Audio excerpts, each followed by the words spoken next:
참 예수님 사랑합니다. 함께 가톨릭교회 교리서를 공부하면서 주님의 은총이 함께 있기를 바라겠습니다. 오늘은 가톨릭교회 교리서 제2장 604항부터 함께 공부하도록 합니다. 하느님께서는 속량하시는 보편적 사랑을 먼저 보여주십니다. 속량하시는, 우리를 위하여 죄를 기어 갚는다. 즉 우리를 위하여 대신 무엇을, 즉 구원을 위해 희생을 봉헌한다 라는 그러한 의미를 갖고 있습니다. 604항입니다.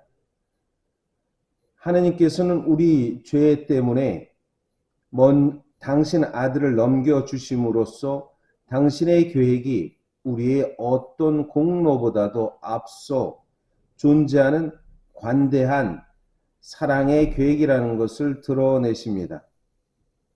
그 사랑은 이렇습니다.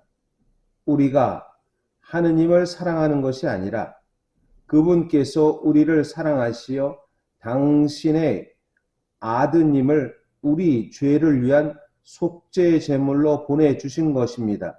라고 요한일서 4장 10절의 말씀을 이렇게 우리는 듣게 됩니다.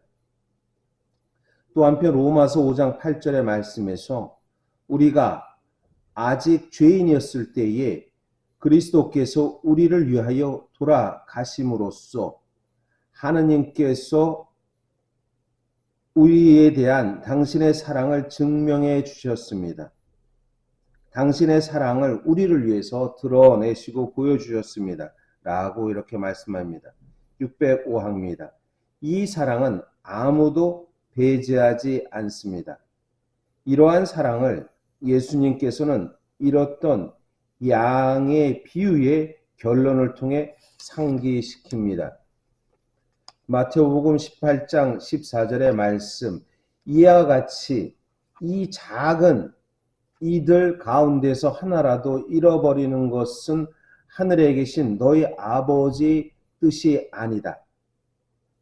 예수님께서는 많은 이들의 몸값으로 자기의 목숨을 바치러 오셨습니다.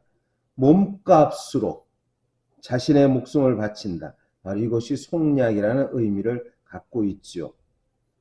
이 많은 이들이라는 말은 무엇인가를 한정하는 말이 아닙니다.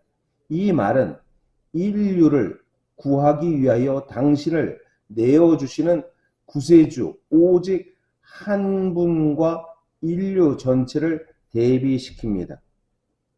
사도들의 뒤를 이어 교회는 그리스도께서 아무 예 없는 모든 사람을 위하여 돌아가셨다고 가르칩니다.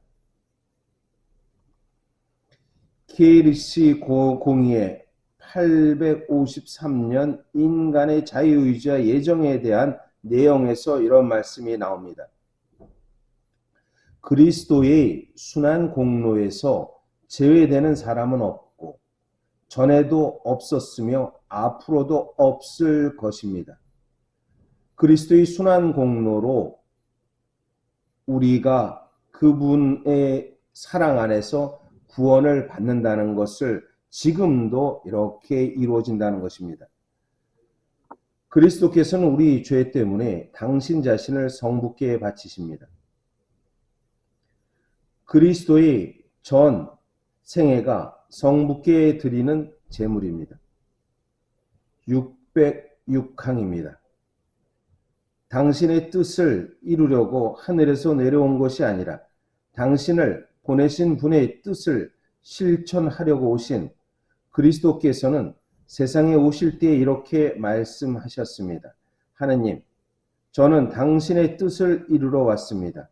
이 뜻에 따라 예수 그리스도의 몸이 단 한 번 바침으로써 우리가 거룩하게 되었습니다. 히브리서 10장 5절에서 10절의 말씀입니다. 성자께서는 강생하신 첫 순간부터 하느님의 구원 계획을 당신 구속 사명 안에 받아들이십니다. 요한복음 4장 34절의 말씀입니다. 내 양식은 나를 보내신 분의 뜻을 실천하고 그분의 일을 완수하는 것입니다. 내 양식은 나를 보내신 분의 뜻을 실천하고 그분의 일을 마지막까지 완수하는 것입니다. 온 세상의 죄를 위한 속죄 제물이 되신 예수님의 제사는 성부와 이루는 사랑의 일치를 표현합니다. 요한복음 10장 17절의 말씀입니다. 아버지께서는 내가 목숨을 내놓기 때문에 나를 사랑하신다. 또 한편 요한복음 14장 31절의 말씀입니다.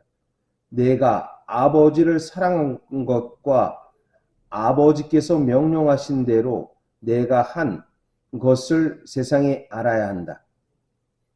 내가 아버지를 사랑한 것과 아버지께서 명령한 것을 내가 그대로 한다는 것은 세상에 알아야 된다고, 즉 그리스도는 온전히 성부의 뜻을 실천하고자 오셨다라는 것을 분명하게 말씀하십니다. 607항입니다. 예수님 생애 전체는 성부의 구원하시는 사랑의 계획을 받아들이고자 하는 원의로 가득 차 있습니다. 속량을 위한 순환이 당신 강생의 이유이기 때문입니다. 요한복음 12장 27절의 말씀입니다. 아버지, 이 때를 벗어나게 해주십시오 하고 말할까요? 그러나 저는 바로 이 때를 위하여 온 것입니다. 요한복음 18장 11절입니다. 아버지께서 나에게 주신 이 잔을 내가 마셔야 하지 않겠습니까? 그리고 또 십자가 위에서도 다 이루어졌다 고 하시기 전에 예수님께서는 목마르다 라고 말씀하십니다. 608항입니다. 세례자 요한은 죄인들에게처럼 예수님께도 세례를 베풀기로 하고 예수님을 알아보고 세상의 죄를 없애시는 하느님의 어린 양이 저기 오신다라고 표현합니다. 세상의 죄를 없애시려는 분, 하느님의 어린 양이라는 그분, 즉 하느님의 어린 양이 오신다. 요한복음 1장 29절과 36절의 말씀입니다. 요한은 예수님이 묵묵히 도살장으로 끌려가는 어린 양과 같이 고통을 당하고 많은 사람의 죄를 짊어진 고난받는 종이시며 동시에 첫 파스카 때 이스라엘의 속량을 상징하던 파스카 어린 양이시라는 것을 드러내십니다. 그리스도의 전생에는 섬기려 왔고 또 많은 이들의 몸값을 바치러 왔다라고 마르코복음 10장 45절의 말씀에 이렇게 볼 수 있습니다. 섬기러 왔고 또 목숨을 바치러 오신 그분의 사명은 많은 이들을 위해 당신 자신이 존재한다는 것을 말할 수 있는 것이지요. 또 한편 예수님께서는 성부의 구원하신 사랑을 자유로이 받아들이십니다. 609항입니다. 인류를 위한 성부의 사랑을 인간으로서 당신 마음에 받아들이는 예수님께서는 당신의 사랑을 사람들을 끝까지 사랑하셨다. 친구들을 위하여 목숨을 내놓은 것보다 더 큰 사랑은 없다라고 말씀합니다. 이처럼 고난과 죽음으로써 예수님의 인성은 인류의 구원을 바라시는 하나님의 사랑을 자유롭고 완전한 도구가 되었습니다. 과연 예수님께서는 당신 아버지에 대한 사랑으로 또 이 아버지께서 구하기를 원하시는 사람들에 대한 사랑으로 당신 순환과 죽음을 자유로이 받아들이십니다. 요한복음 10장 18절의 말씀입니다. 아무도 나에게서 목숨을 빼앗지 못한다. 내가 스스로 그것을 내놓는 것이다. 그러므로 하느님 아버지의 아들은 가장 자유롭게 스스로 죽음을 향해 나가십니다. 오늘은 여기까지 공부하도록 하고요. 또 주님 안에서 우리가 신앙의 기쁨을 함께 나누는 오늘이 되시기를 바라겠습니다. 네.